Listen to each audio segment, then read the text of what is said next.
Så efter Duncan, så skal du løbes rundt omkring ham. Ja, Rommedahl på plads. Lars Jacobsen med... Det er godt, det er den god.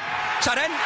Dermed er Danmark foran, præcis som man havde håbet, eller Olsen havde håbet på. Det er derinde, han skal ligge i boksen.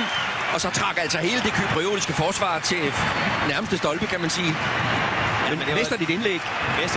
Mesterligt Duncans første bold, som man får stuset med kontrol videre ud til Rommedahl. Og det han gør derefter, det håber vi får billeder af her, det er et hurtigt løb og gerne i bue om mod anden område af feltet, så han kommer i ryggen af forsvaret. Se ham fortsætte her. Og hovedstøtte. Christian Eriksen. Et godt træk, og så skal afleveringen også ligge rigtigt, og det gør den til venstrebenet til Kasper Lorentzen, eller var den?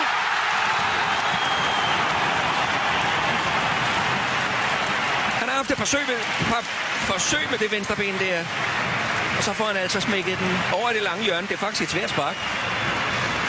Jamen, det er, som du har sagt ved flere lejligheder, et vældig godt venstreben, den mand hænger rundt på der. Han holder den nede ved jorden. Det er et meget kontrolleret spark. Det er ikke lukke øjnene og så sparke alt, hvad du kan. Det er et træf, hvor han har fornemt, hvor han skal have den hen, og hvor han er i stand til at holde den ved jorden, så den ikke pludselig forsvinder til himmel, som vi så Grundelis forsøg tidligere på i kampen der.